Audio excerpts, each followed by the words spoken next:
am the founder of Entrepreneurial Appetite, an online book club that is based mostly in San Antonio, Texas. And our goals are to, one, support Black businesses, two, promote intellectualism, and build community.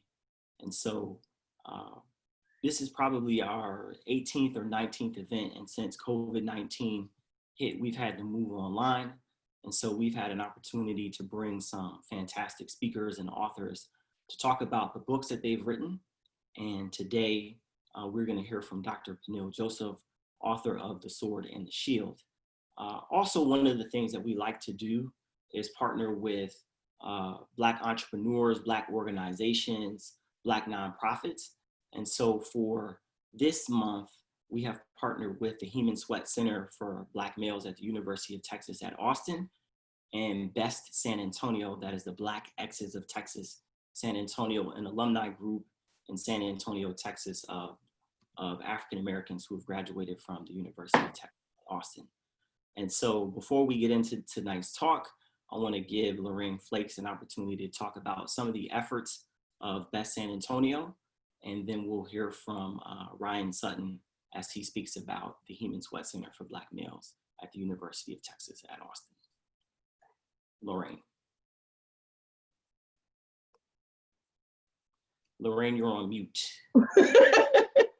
Oh, let me put my picture up. Maybe you should not see me. I don't know. Hang on. I want to switch my picture. I apologize. I thought my picture was already up there.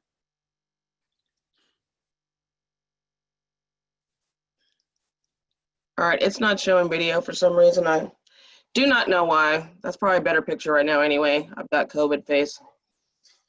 My name is Lorraine Flakes. I am the most recent president, past president of Black Ex Students of Texas, San Antonio. We are the second youngest chapter in Texas. We have been around for just about 5 years.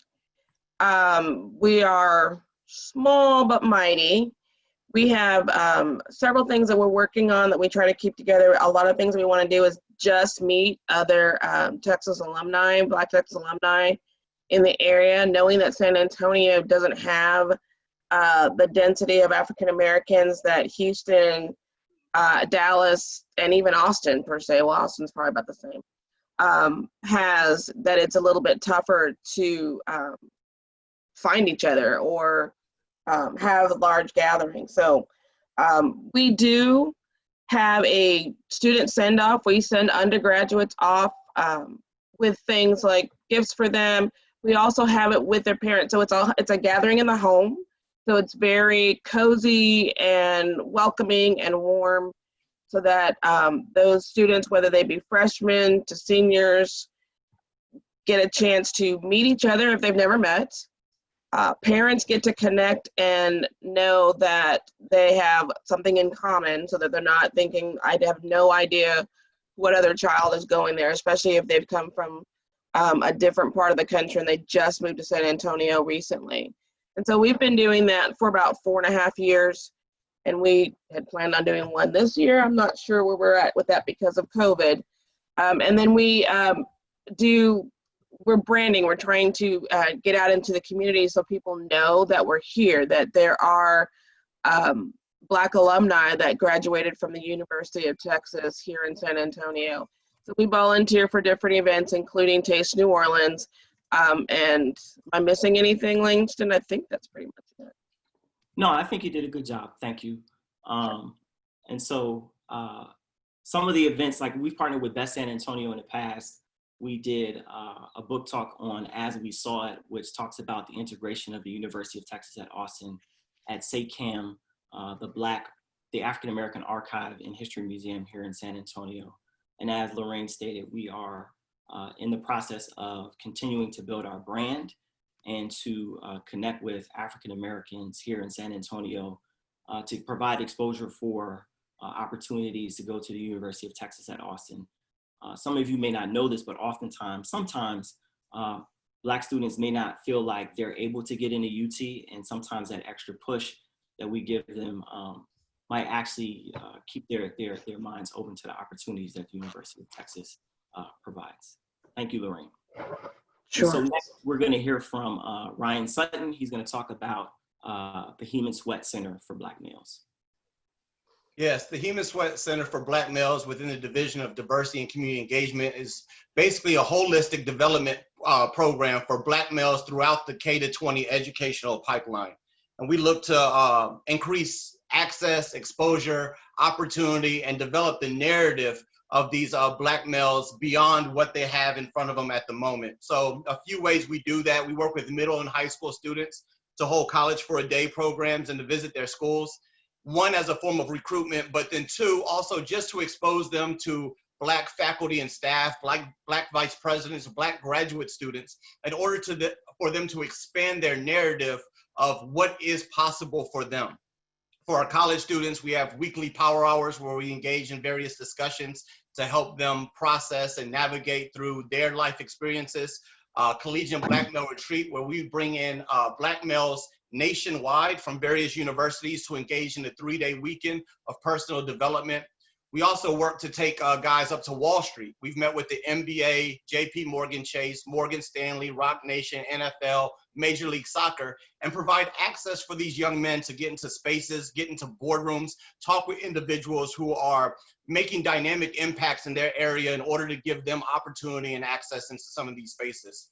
And then finally, we have a mentorship program where we pair Black male undergraduate students with Black male faculty and staff. In fact, Dr. Peniel Joseph being one of those faculty members that mentors our young men and gives them opportunities. So that's another way that we want to make sure that we're walking into the university with these students. And we're also providing that platform for them to really expand their educational experience while they're with us. And then lastly, we have our graduate and professional pipeline, which is our Sweatt Fellows, Dr. Langston Clark being one of those Sweatt Fellows, and our Black Male Education Research collection out of the School of Education with Dr. Harrison and Dr. Brown to advance the research that's being done on our Black males, because we're not monolithic. There's various varieties and backgrounds and mindsets we come with, and we want to give credence and exposure to all of it. Thank you. Thank you, Ryan. Again, just want to thank all of you for being here with us today. And it's my pleasure to introduce you to Dr. Peniel Joseph. I will be prompting him with some questions, but at some point he may just take over and we'll just sit back and be a great audience. We will leave some time for you all to have some questions at about 7:45. That way you all can ask him some questions directly about the book if you read it, and if not, that's okay. Hopefully this will serve as some inspiration for you to go ahead and get the book. And then we may go over a little bit just so I can have the opportunity to make you all aware of some things that we have coming up next month and moving forward with the Entrepreneurial Appetite Black Book Club. And so I want to begin, Dr. Joseph, first by thanking you for being here with us today. And this book is significant to me because, you know, with all the murders of African Americans going on right now here in the United States, I was thinking before this meeting, I can't even remember everybody's name. Like I'm getting confused, right? Is it Breonna Floyd? You know what I mean? I'm because there's just so many names, it's so hard for me to keep up with at this point. And so what I'm seeing on social media from friends from high school, from college, undergrad, whatever, is it seems like people are choosing Malcolm X. Like people are choosing who they think Malcolm X is or who they think Malcolm X was at maybe a very small portion of his life without understanding what his evolution was. So to me, it's like people are saying, I'm Team Malcolm, and not so much saying that I'm Team Martin, and don't understand how, as these two African-American men, great African-American men, evolved in their politics and their understanding of what was best for Black folk, that they actually made some radical shifts within their own brand of radicalism. So I was wondering if you could talk about that and then maybe give us a piece of what your inspiration was for writing this book. Oh yeah, definitely. Thank you, Brother Langston. Yeah, when and hopefully people can see me. I took the light off because I thought there was glare, but if I need to put the light back on, somebody can tell me. You know, when we think about Malcolm and Martin, we look at them in cliches. We say that Malcolm X is by any means necessary. Dr. King is beloved community. Malcolm X is self-defense. Martin Luther King Jr. is nonviolence. Malcolm X is really giving white people hell, and Dr. King is sort of hugging and loving them.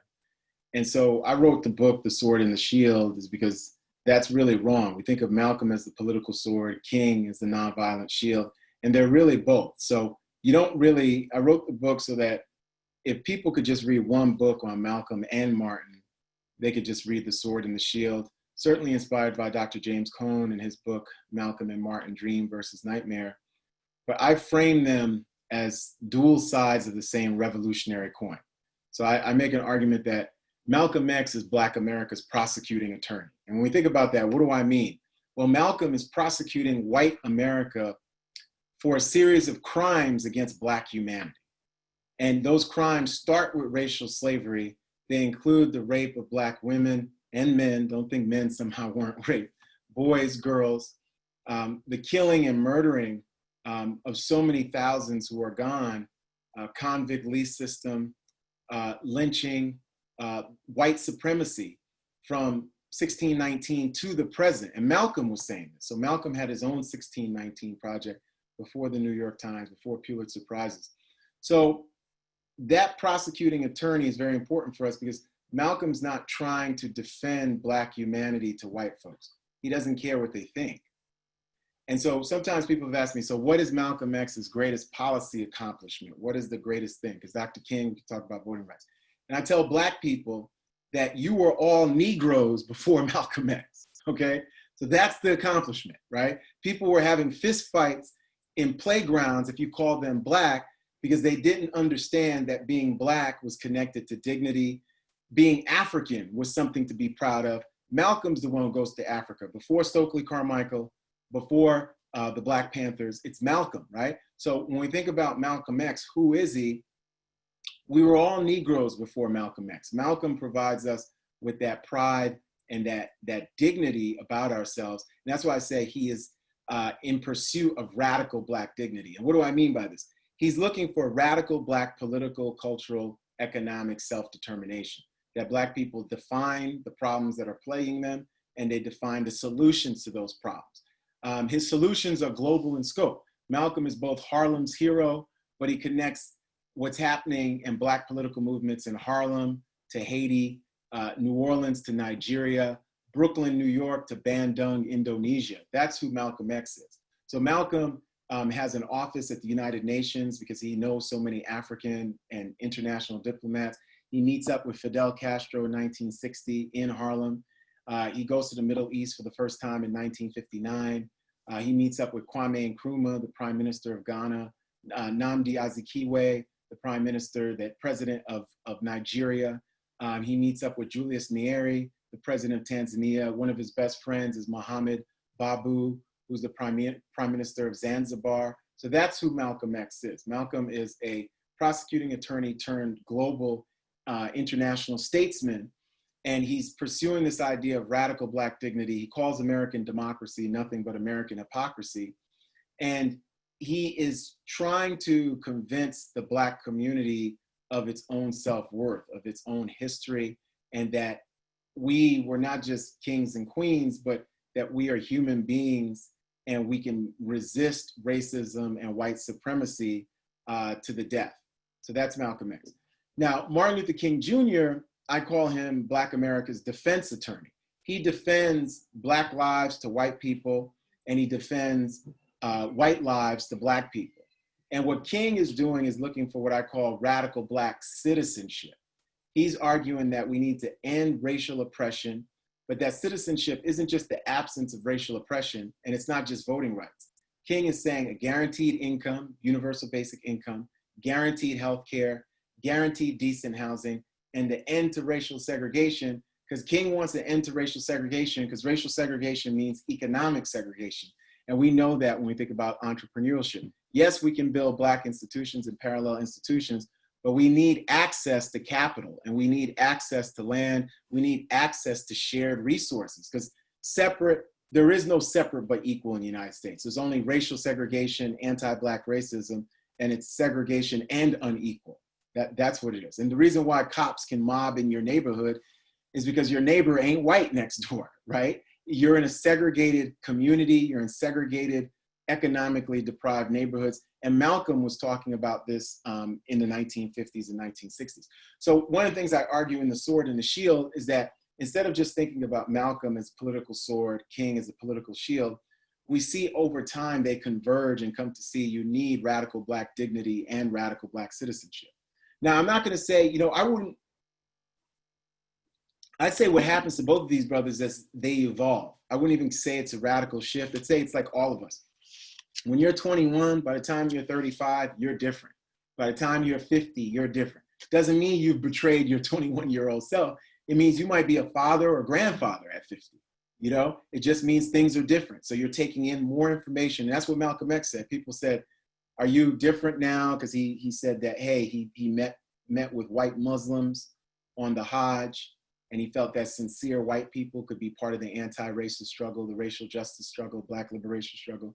They asked him when he came back, May 21st, 1964, New York City, are you different? Do you love white people? He said, no, I'm not saying that. He said, I traveled, and travel broadens your perspective. The more you travel, the more you experience, the broader you get. That's what Heman Sweatt does too. Look, going to Africa is going to change you. It's not that suddenly you love or hate anybody. You're changed. You're saying, look, I got to go to Africa.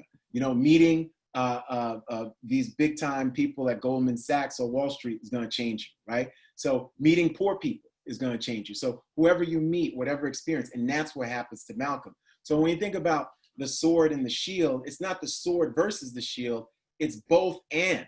So they come to understand you need radical Black citizenship and dignity.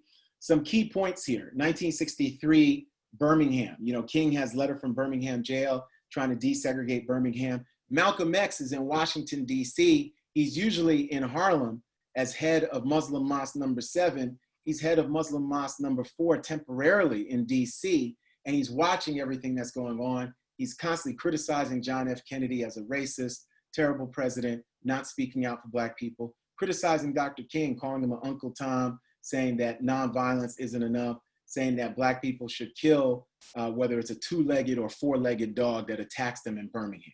Because Black people are getting beaten and brutalized by German shepherds and fire hoses that are powerful enough to rip the bark off of trees, Kelly Ingram Park in Birmingham, Alabama in the spring of 1963. So the violence against Black people is so hard, spring of 1963 in Birmingham, you have French newspapers calling the white folks and law enforcement, way before George Floyd, the top of their newspaper is calling the white folks savages. They're not calling us savages. They're saying the white folks are savages because it's only savages that send dogs to bite little babies and little girls and little boys. It's not fellow human beings. Don't do that to fellow human beings. So that's what's going on in America in 1963. And it's important for us to remember that. Malcolm sees all that. And one of the things I argue is that Malcolm gets certain things wrong about King, and King gets things wrong about Malcolm. King thinks that Malcolm is a Black supremacist because the Nation of Islam does have a critique against white supremacy, but at times, because they talk about a Black scientist, Yaqub, creating white people, they can traffic in their own racism, even though they're also anti-racist, right? This idea that white people are genetically predisposed to committing crimes against us, that's not true. White supremacy as a system does commit crimes against Black people, but it's not about DNA or something inherent to any human being. Now, when we think about King getting stuff wrong about Malcolm, Malcolm got aspects wrong about King. Nonviolence was not something that was weak. Nonviolence was something that was very, very strong. And Malcolm admits as much when he says, look, the March on Washington, he agreed with it, but it should have been massive civil disobedience enough to paralyze the city of Washington.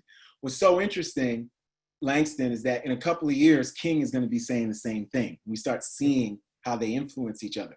Now, by 64, Malcolm is no longer with the Nation of Islam. And just to get it straight, why does Malcolm leave the Nation of Islam or is thrown out? It's not because he said chickens coming home to roost about President John F. Kennedy's death. And by the way, right now, chickens are coming home to roost in the United States.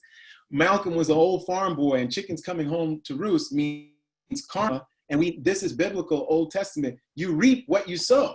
That's what it is. So if you are raising children or you're treating people very, very well, they're not going to kill you and attack you. And if they do, they might have some mental illness and you help them out. But if you treat people bad and you constantly mistreat pets, human beings, communities, societies, that's going to come back on you. It might come back on you a generation later, 2 generations later, 100 years later.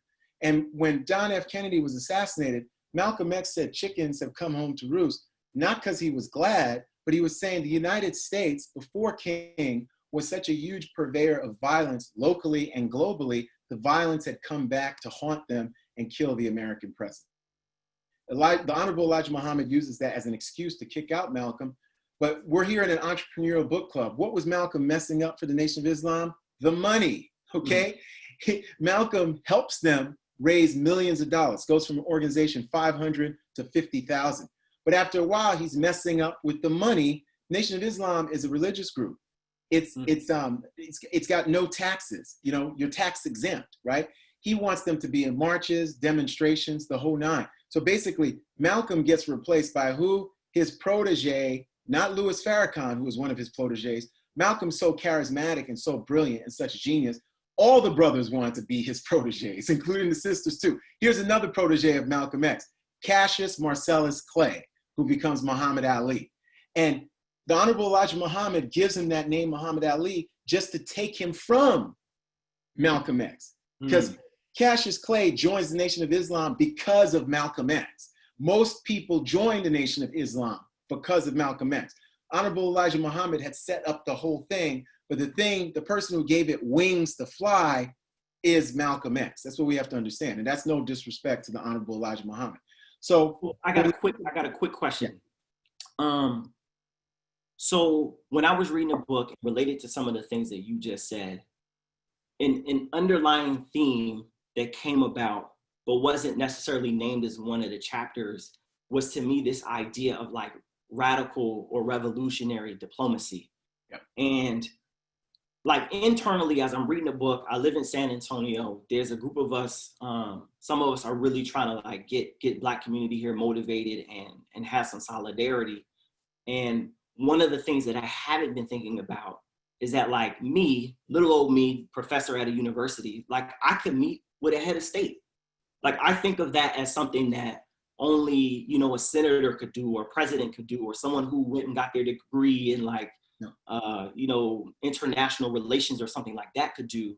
And so a powerful statement to me was their impact globally and how that impacted shifts for the United States locally. But then also this idea of like a type of radical or revolutionary political engagement that I was unaware of, particularly about Malcolm X and in some instances, Dr. King. Like they were engaged in ways that history doesn't necessarily paint them in this picture. Mm-hmm. And so I thought that was extremely, extremely valuable as a reader. Yeah, we need to, you know, thank you, Langston. We need to know about them, and that's why I wrote the book.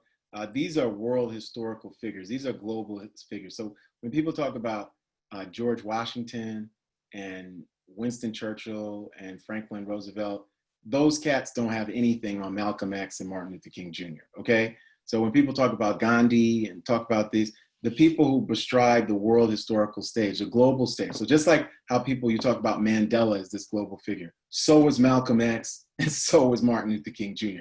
If anything, they just live a shorter amount of time. I argue have a bigger impact than all those cats, because what they do is transform power relations between the global North and the global South. And when you think about this revolutionary diplomacy, I've talked about Malcolm, and Malcolm certainly visits the Middle East, 1959. He visits with Egyptian Vice President Anwar el-Sadat, who becomes president in the 1970s. He visits with different sheikhs and Muslim imams and kings and princes in Saudi Arabia, including Prince Faisal. He's treated as a dignitary and head of state in 1959 and on his trips in 1964. He meets up with Fidel Castro in 1960. He has access to an office at the United Nations. He introduces Muhammad Ali to all these people who are going to help when Muhammad Ali becomes this truly global figure after winning the heavyweight championship and also resisting the war in Vietnam. Malcolm X speaks out against the war in Vietnam before Martin Luther King Jr. So he's a truly global figure, and he's a statesman. And that's why him and King, and I'll transition to King, they meet for the only time at the US Senate on March 26, 1964, because Malcolm is transitioning from Black America's prosecuting attorney, still gonna charge the United States with human rights violations against Black people at the United Nations.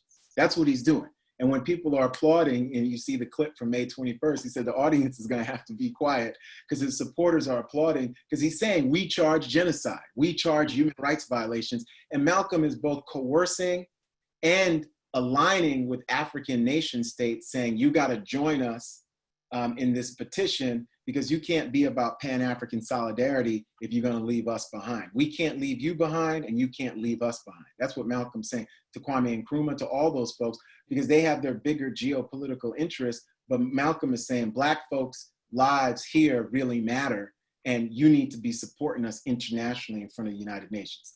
So when we think about King, King is doing major diplomacy too. He visits Ghana in 1957. He spends a month in India in 1959.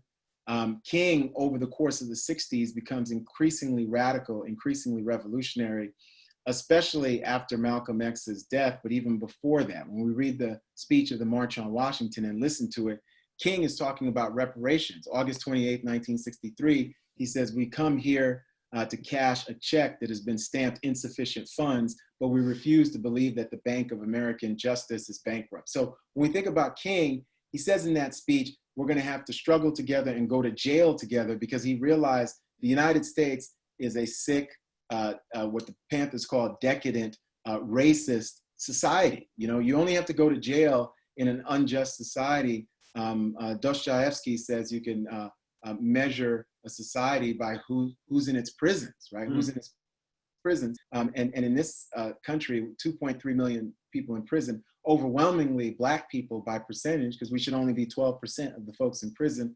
We're about 40%. It's a crazy number. And those cats are innocent because the system has done this to them. So when we think about King, between 63 and 65, before Malcolm X's assassination on February 21st, 1965, King becomes increasingly militant, increasingly radical, but he really doesn't break out until Malcolm is assassinated. And Malcolm and him meet March 26, 1964, but Malcolm tells a journalist that him and King have the same goals, human dignity, in 1964. Malcolm listens to an entire speech by Dr. King, December 17, 1964 in Harlem, after King has come back, returns from winning the Nobel Peace Prize in Scandinavia. And he speaks admiringly of King a few days later. Malcolm visits Selma, Alabama, right before his assassination. And he's trying to visit Dr. King, but Dr. King's in prison. And he meets up with Coretta Scott King, Dr. King's not just wife, but political partner. And he says that he's there to support Dr. King. He believes in voting rights, which we see from the ballot or the bullet speech. Malcolm always still retains the right of self-defense and self-determination. That's why he says the ballot or the bullet. He says, and he doesn't believe in democratic institutions. He believes in Black people's ability at the grassroots to utilize the vote to transform corrupt and racist and white supremacist democratic institutions. So there's all this stuff that's happening where you see the convergence. But one of the things, and then I'll give it over to you, Langston, is that after Malcolm's assassination, February 21st, 1965, the person he's got the biggest impact on is Dr. King. Dr. King can't play it both ways anymore. There's no more good cop, bad cop. Dr. King becomes both. He becomes both. He's marching arm in arm with Black Power activists, which they won't tell you. He's really friends with Stokely Carmichael, and I document it in the book, Mississippi Meredith March. And then when he comes out against the war in Vietnam, 1967, he doesn't just come out against the war in Vietnam. He says the United States is the biggest purveyor, the greatest purveyor of violence in the world, and that we have to guard against the triple evils facing humanity: materialism, racism, materialism, racism, militarism. We're still facing those triple evils now. And Dr. King says that the halls of the US Congress are running wild with racism. He says that he speaks in September of 1967 and says the biggest problem with urban rebellions and violence going on is not Black people, it's white racism. That white racism is the #1 problem. before the Kerner Commission. And he says that white people keep preaching peace, but they're the ones who unleash the chaos that's upon all of us. This is Dr. King. This is Dr. King. So Dr. King is taking no prisoners, taking no shorts. And that's why when we celebrate Dr. King, we stop in 1965 nationally at the Selma speech, Selma to Montgomery speech, the Montgomery speech at May 25th, March 25th, 1965. So that's after Bloody Sunday, when they finally complete the march from March 21st to March 25th. There's 30,000 people there. And he's saying, how long, not long. And we stop him there because we know Dr. King becomes a pillar of fire, a man on fire, revolutionary, and he starts speaking in the cadences of Malcolm X. He becomes the boldest critic, alongside of people like Stokely Carmichael, Black Power radicals, of course, of white supremacy. He also becomes the person who is talking about Black is beautiful alongside of Malcolm X. He's talking about Black pride. King has a speech in '67 where he says, the racism is so deep, they say a white lie is a good lie, and everything Black in the dictionary is bad. And King is saying this. This is Dr. King. Yeah. So people don't get, they're giving you the okie doke. Like Malcolm said, you've been tricked, you've been bamboozled, you've been led astray about Dr. King, not just our own community, but about Dr. King. There's a reason why Dr. King's assassinated. He's not assassinated because white folks love him and they're going to give him a hug. They can't wait to make him president of the United States. No, he's assassinated because he's a revolutionary. He's not bringing a knife, or we've been hoodwinked as well. He's not bringing a knife or a gun or curse words, but the Wall Street Journal, the New York Times, everybody's saying he's bringing violence to Washington, D.C. because of a poor people's campaign. It's Dr. King who starts the first Occupy movement, not the Occupy Wall Street cats. Dr. King said, we're gonna occupy Washington, D.C. with Black, with white, with Mexican Americans, Native Americans. I'll close with this.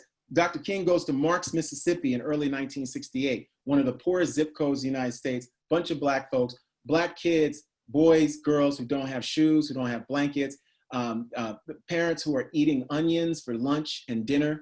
This is real talk. Dr. King is in tears and he's seen poor people in Mississippi Delta. He says, and we have the footage, he says, and this is what Malcolm had said, he said, the way you're all living, it's a crime in this rich nation. Malcolm had accused white America of a series of crimes against Black people. And by '68, Martin Luther King Jr. is saying, he's saying this poverty, this segregation right here in Mississippi, the richest nation in the world, is a crime. Not only that, Malcolm had always talked about racial slavery. Dr. King is talking about racial slavery, reparations, the Homestead Act, and says the white folks got free land, European immigrants, Black people couldn't get access to the Homestead Act, and now they're telling you to pull yourselves up by the bootstrap. King says we're gonna start the Poor People's Campaign from Marks, Mississippi. He's in tears. He's talking about this the next few weeks until he's assassinated. And he's saying that we're going to Washington to get our check. That's Dr. King. So Dr. King is a revolutionary. We talk about 2020, these protests, COVID, racial disparities, the deep-seated racism that continues to mess with our mental health, our access to capital to be entrepreneurs, just our lives because of the criminal justice system, poor education. We don't have access to clean water. We're more exposed to asbestos and lead.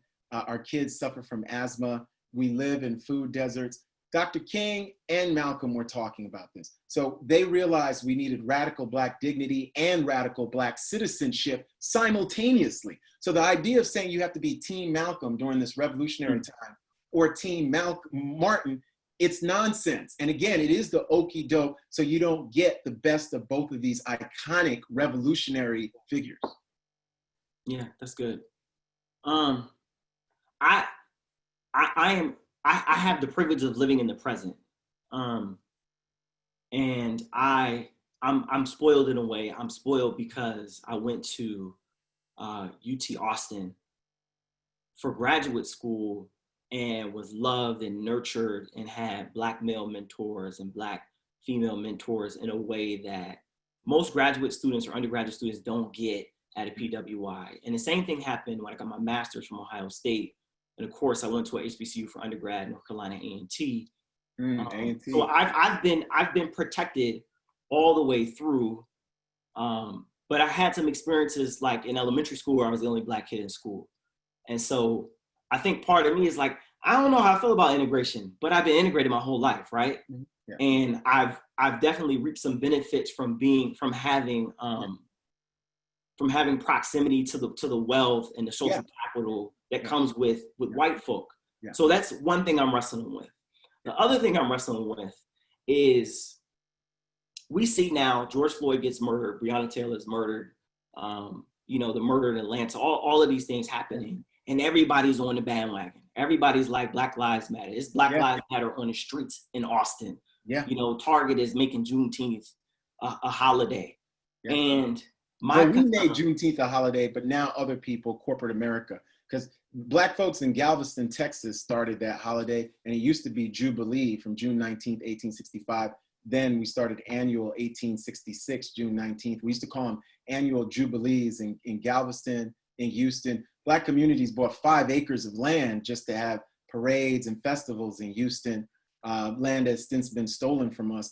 But we did the holiday, and we made Texas recognize it in 1980. 47 states have since recognized it, not as Emancipation Park, absolutely. So we did this, just like I was at Prairie View A&M building, and like Walter Rodney said, grounding with my sisters and brothers. And Prairie View, all over Texas, we have freedom towns. We have these Black towns in Oklahoma and other places, but Texas was really #1.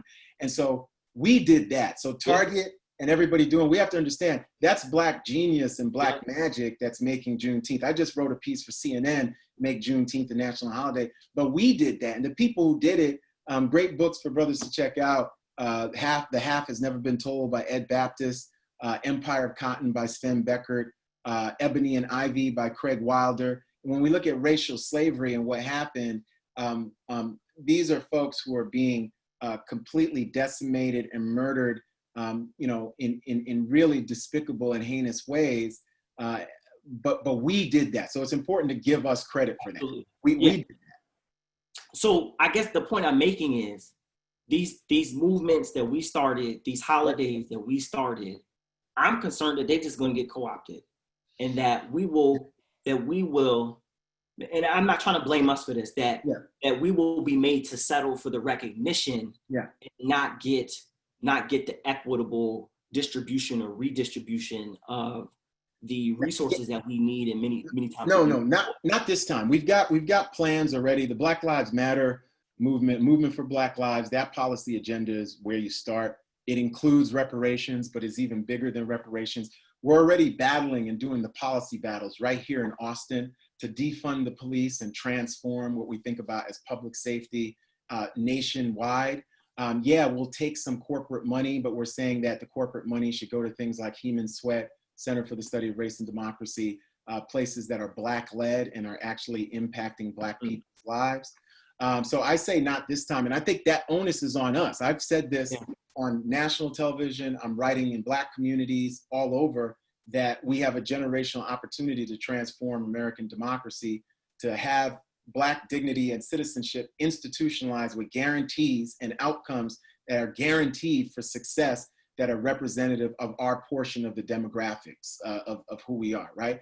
And in terms of racial integration, brother, here's what I'm saying. It should be our choice. Everything should be racially integrated. And if you want to just say, hey, I like to live in a predominantly Black neighborhood in Houston, then do it. But it shouldn't be that your red line, your kids and you don't have access to wealth, credit, that zoning policies are so racist that the auto zone is in the Black community and the white suburbs are safe. We've got to have racial integration. We have to have integration of resources. And when there's suffering, the suffering is shared. So our people don't go to jail overwhelmingly, die overwhelmingly. Our Black women, whether they're making $50,000 or $5 or $500,000, have worse healthcare outcomes, including giving birth to babies. This is a travesty and a state of emergency and a catastrophe. So we've got to push for racial integration. We have to push for racial. There's no such thing as separate but equal in the United States. It's segregation and unequal. And then within that integrated sphere, if we decide, hey, here's how we want to interface with that, that's different. That's different. But it can't be that there's places in the United States where you're unsafe, where you have no political rights, where your wealth has been stolen from you and you're criminalized and punished and incarcerated. We've got to put a line in the sand there, even as I'm completely pro Black institutions, independent institutions, parallel institutions, whether it's Martin Delaney or Amy Jacques Garvey or so many Black feminists and Black nationalists have been moving towards for so many decades and centuries. And one last question before we go to the audience. Yep. We have like a different age ranges of folks here. We cater mostly to an African-American audience, but we have, allies and learners here. But this question is for families, Black families in particular, and I'm sure others could benefit. How do you take a book like the ones that you've written and have a conversation about these things with your family if the children are like first, second, third, fourth, fifth grade? Like, yeah. How do parents transmit this information? Well, there's going to be, there's some good books. I mean, I would say that Ibram Kendi, he's got a young adult book called Stamped for the Beginners, which is illustrated with Jason Reynolds, and that's called Stamped for Beginners. And that's a takeoff of a big National Book Award winning book he wrote called Stamped from the Beginning. And Ibram is a friend, one of my former mentees, and who's just really blown up, bestsellers. There's going to be good books for children. There's even a baby book, How to Have an Anti-Racist Baby, that he has, a little baby board book. So I would say there's some good, even President Obama has a book that I read to my daughter that looks at race and stuff that can be a good conversation starter right there. As they get older, we have to share the story with them, the story of not just Black liberation in America, but the whole thing, including our resistance to racial slavery while even being under bondage, and slave resistance, slave rebellions, the brilliant Black women and men, both then and now, who continue to resist. Because Breonna Taylor and George Floyd are no different from the ancestors we had in the 19th century. We had all this genius, and neither is Jay-Z and Beyonce and Michelle and Barack Obama. They're getting some more education and more access. But even at the end of racial slavery, people don't understand, there was about 500,000 people who were free. Black people were free, about 270,000 in the South, about 236,000 in the North. And so, we've had this struggle for a long time. And like I said, it's a struggle for Black dignity and citizenship, because the Voting Rights Act didn't give it to us. One of the things that we can't lie to our kids is that the civil rights movement had a happy ending. It did not. It did not. And this is why 2020 is erupting, why 1992 happened. People forget Overtown Rebellion in Miami, 1980. So these things continue to happen. And we didn't win. We're still struggling, but we have to understand it's not the triumph, it's the struggle. And teach our kids that, and really teach our kids to love themselves and to love our history, connect that history to not just America and the West, but to Africa. We have a long prehistory before this country, and we're connected to Haiti and Jamaica, the Caribbean, Latin America, South America. We are everywhere, we are everything, and our culture dominates the world. It's just that all the wealth we've built has accrued to other people because of white supremacy, because of a racist system of capitalism, because of racial violence and terror that has systematically been deployed against Black communities. Thank you. So we're gonna have Chris Calvin sort of filter the questions in from the audience. Okay. And then we'll do that for about 15 minutes. And then I'll have a brief closure for the group. Cool, thank you. Thank you, Dr. Clark, thank you. What a great conversation, thank you both. I want to go over to Daniel Thomas first. He had a question early on in the conversation that I want him to ask you guys live. And then we'll go to our question and answer series and kind of just run down the list. There's about 5 questions there. If anybody has any questions, you can put them there and we'll kind of just go through them. And you guys can kind of just knock them out kind of quick fire style. Okay. Daniel? Daniel, can you hear us? You're mute, Daniel, if you're Oh, okay. Can you hear me? Now we can hear you, yes. Oh, okay. Hey, Dr. Joseph, thank you for the talk. So the question that I wrote, and Langston and I talked about this a few times, was recognition without redistribution. So you see on Instagram, everybody's getting excited that streets are being painted and statues are being torn down. But in those same streets where the paint is being put down that says Black Lives Matter, it's completely gentrified, like in East Austin. The same place where the statues are being taken down, nobody really knows the historical significance or the true history of those figures being taken down.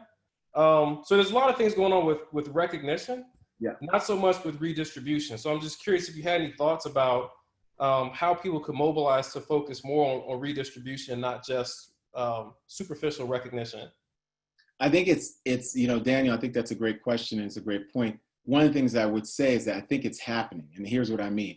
I think what's the interesting thing about 2020, and you've seen a bunch of white allies on the street who are trying to join a movement of anti-racism that Black people have been in for 400 years, and certainly one of the latest iterations is the Black Lives Matter movement of 2013, 14, 15 that has continued. So I think the strategy that's being deployed right now, and it's one I approve of, is an all of the above. People are trying to eradicate systemic, institutional, structural racism and defeat white supremacy from stem to root. Some of that has to do with Confederate monuments and flags, and it's important to get rid of them. Some of that has to do with faith-based institutions and having faith-based institutions invest, but also look at themselves from top to bottom. Some of that has to do with corporate America, higher education. People are looking at the theater, sports, culture, finances in terms of the whole financial system here, venture capital, Silicon Valley, Austin, Silicon Valley, getting Juneteenth as recognition. But the redistribution piece is major. And again, we have a reparations movement that's serious. I mean, the case for reparations by Ta-Nehisi Coates was just the tip of the iceberg. It's the National Coalition for Blacks of Reparation and COBRA, which has been around for decades. It's Callie House, who tried to get a pension movement for African Americans. It's 40 Acres and the Mule, Port Royal Experiment, South Carolina. And what we're seeing now, Sandy Darity, the esteemed Black economist from Duke, has a new co-written book on reparations. We look at HR, that bill 47, that his the Conyers bill about a reparations investigation committee. Bob Johnson, the co-founder of BET, along with his ex-wife, has called for $14 trillion in reparations. So Cory Booker, the senator, when he was a nominee for president, candidate for president, was saying he supported reparations. So we have to set up and we have it on the ground, talking about reparations and how that would look locally, statewide, and nationally. Reparations is a big game changer because we need that wealth transfer of wealth that was stolen out of the Black community for many infinite generations up into the present. And that was stolen both through racial slavery, but a century of solid segregation and lynching, and the super exploitation of Black labor and Black folks not having access to the New Deal or the GI Bill or World War II and 30-year low interest mortgage loans that set up white middle class wealth. Homes that were $50,000 became $350,000 over a generation, and that's been passed on. So we have a lot of claims to reparations, and we have great plans about reparations that would provide very, very specific investments, including investments that can transform gentrification, where we can have transformed segregated communities that have investment. We have pushed back against the undervaluing of Black neighborhoods and businesses, which is how gentrification happens. Our neighborhoods are undervalued. With the newest book I've looked at, and I can give people the price of your by Alan, I'm losing his name, by $180 billion. So we are doing that, and I think we should continue. So I think you need the Juneteenth recognition, and at the same time, the redistribution. So it's really an all of the above strategy. Certainly there's low-hanging fruit. They're not going to be making Aunt Jemima anymore. All that stuff counts for us, because the reason why we are not treated with dignity, the reason why we lack access to citizenship, the reason why we are dehumanized is because there is a whole superstructure of both institutions and a culture that justifies anti-Black racism, and everybody imbibes it. Black people even imbibe it, but so do Latinx, Native American, queer, trans. Everybody imbibes anti-Black racism because we live and breathe this society. It's important for us to understand that we can push back and say we're going to be anti-racist, we're going to be for racial justice, we're going to be for deep empathy for Black people, but the redistributive part of this is a game changer. It's usually important. Everyone here should be for reparations, and not just for Black Americans, all Black people in the United States and globally. Thank you. I want to go to Usame. You had a question that you asked in the chat box, and it just disappeared. Langston, can you see the question in the chat box? Did you want me to? Hello? Hello, can you hear me?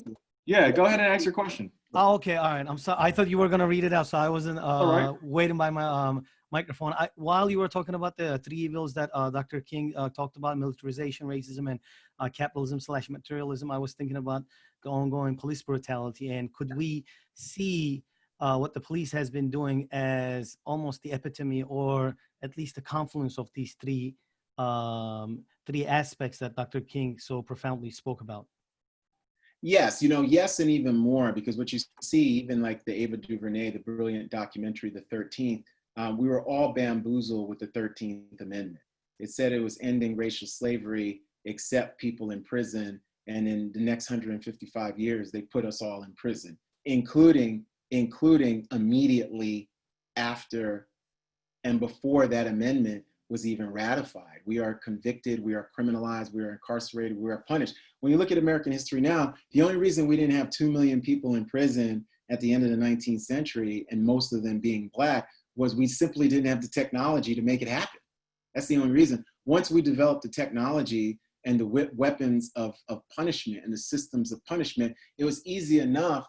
And you get the great book is Khalil Muhammad's The Condemnation of Blackness, which looks at how European and white progressives were saying how the European immigrants could eventually be assimilated, but the Black people couldn't, and the Black people were criminalized.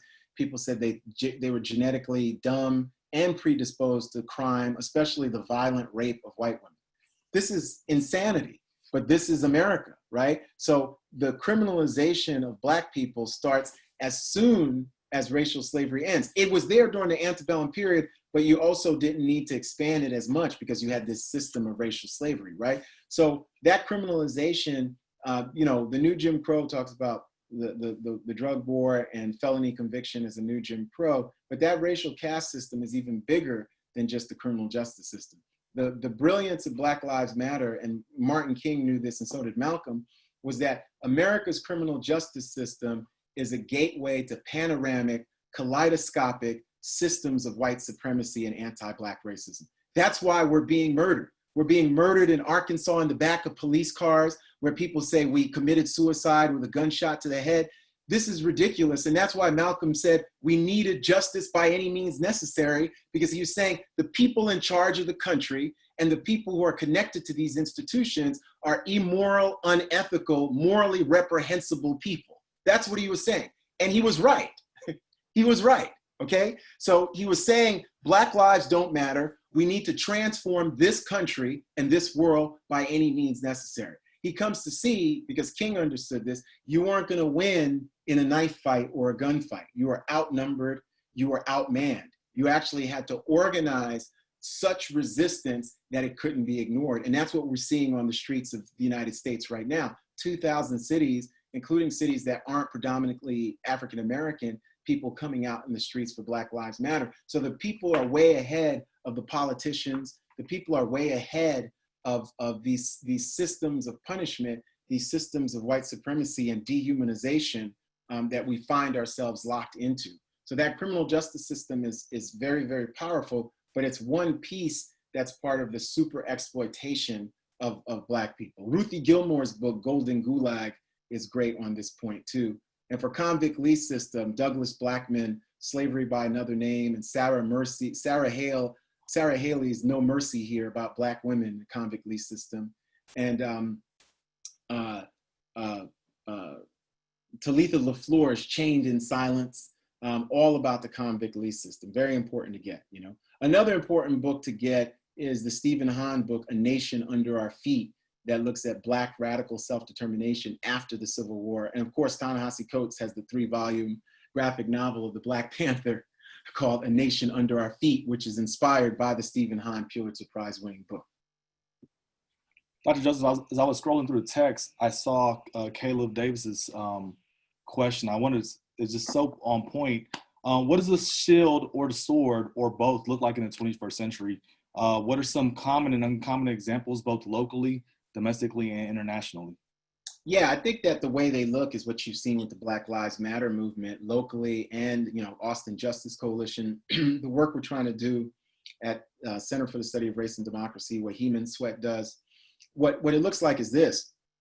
You're gonna do protests, demonstrations that are nonviolent, that can have civil disobedience, but they're gonna be attached, and that's for citizenship, they're gonna be attached to Malcolm's bold and robust structural critique of racism, white supremacy, uncompromising love for Black people, but unapologetic insistence on Black liberation.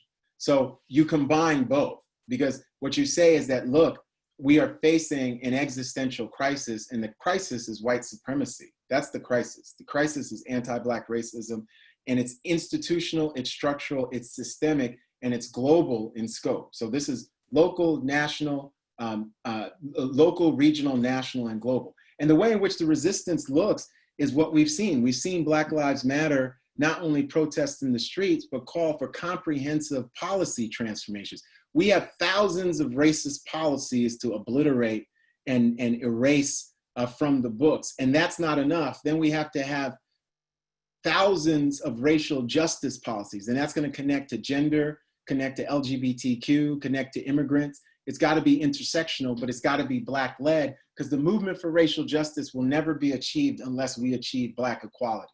It's never going to be achieved, right? Because anti-Black racism is the organizing principle, and everybody in between, their status in society is connected to how close they are to us politically and physically, or how far they are to us politically, physically, geographically.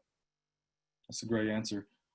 With everything that's going on our college campuses, I wanted to pull this question from Mr. Neil Tanner. Using the wisdom of both Malcolm and Martin, what advice would you provide towards college students, athletes, musicians / entertainers to make the most of the current cultural shift in America and abroad?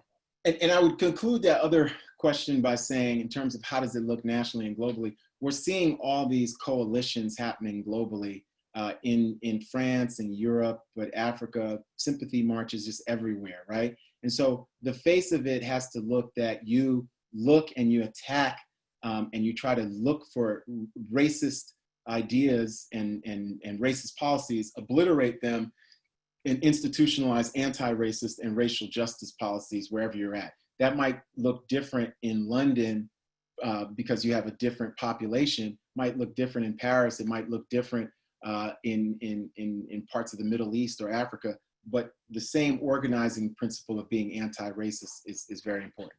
In terms of students, and I can send you guys some anti-racist resources that we have. We put together an anti-racist resource guide at the center. A couple of things. I mean, you guys can educate yourselves. You can agitate. People are already doing it at UT, and I'm sure at UTSA, making demands for more Black students, more Black faculty, more funding for Black male students who are really, and Black female students, but male students are really, right now, really underrepresented just on campuses. We are losing ground there.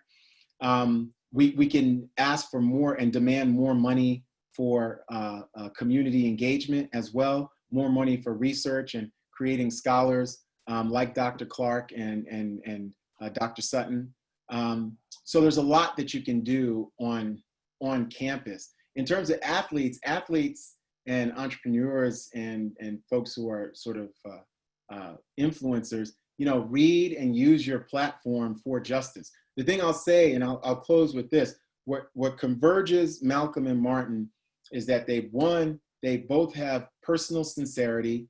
2, political integrity, and 3, unapologetic love for Black people, all Black people who are poor, Black people who are considered ugly, Black people who are considered marginal, Black people who are considered repulsive, Black people who are not considered human beings. Malcolm X spent 76 months in prison between 1946 and 52 and never forgot that, and always tried to organize people who are in prison, people who are the least of these. Martin Luther King Jr. would go to the Mississippi Delta, the Alabama Black Belt. He slept on the floor of shotgun shacks. He embraced the least of these as well. And that's what all of us should be doing. We have to think about the Black community like we do our own family and have deep, deep empathy, even when we make mistakes, especially when we make mistakes, because we don't get a chance to have second chances and third chances and 50 chances like our white counterparts. And we can see that with the way this country treated the crack cocaine epidemic in the 1980s and 90s, and eviscerated and destroyed and humiliated and incarcerated. So many hundreds of thousands of innocent people are in prison right now for selling weed and selling crack. And now weed is legalized. And when white folks got the opioid addiction, we medicalized it, gave them help, gave them hugs, gave them money, refused to arrest them. This is a sick society, like Dr. King said, and it's our job to try to make this the beloved community. But before we can make it a beloved community, we can say this is a sick society infected with the disease, not just racism, but the virus of white supremacy that George Floyd could not outrun. Breonna Taylor, George Floyd, Ahmaud Arbery outran COVID-19 only to run into the deadliest pandemic in the history of Western civilization is white supremacy. And that was a good ending right there. Thank you, Dr. Joseph, for coming. We appreciate you spending this time with us. And if you have to leave, we appreciate you coming here. I'm gonna spend a few more minutes with the guests just talking about. Thank you all. Thank you. Thank you. So again, thank you all for coming to join us. Just want to spend some time briefly to talk about what we have coming up moving forward. As Dr. Sutton shares the screen, we have next month, you'll see we're having a discussion about the legend of the Black Mecca, politics system class, and the making of modern Atlanta. You have the QR code up there. So if you want to register for the Eventbrite, we'll be talking to Maurice J. Hobson about his book. And I think this is timely because of all of the things that are happening in Atlanta right now. But in particular for us to think about, no matter where you are in the country, you might be in Austin, you might be in San Antonio, you might be in Seattle, you might be in Birmingham, Alabama, you might be in Harlem, New York. How do we go about creating or reimagining where we live as Black Meccas? And so that will be sort of the crux of the conversation there. And I encourage you all to join us. There is also a fundraiser that we're doing in which you all will get a discount code to purchase the book. So looking forward to having you all with us next month. And I think we have one more slide. And Ryan, I'll let you speak on this. Yeah, so appreciate everybody for joining Dr. Langston Clark and the Entrepreneurial Book Club, Entrepreneurial Appetite Book Club for this month's discussion. This is a few links if you want to follow the Sweatt Center or the Center for the Study of Race and Democracy, which is Dr. Joseph Center that he operates out of. Additionally, these 2 QR codes will take you to donation pages if you want to support or donate either the Heman Sweatt Center for Black Males or the Center for the Study of Race and Democracy. Feel free to go there and put in donations to support the young men at UT and the young men nationally that we engage on various platforms. All right, once again, want to thank you all for joining us. Everybody have a great weekend. Enjoy your Juneteenth and stay blessed. Thank you.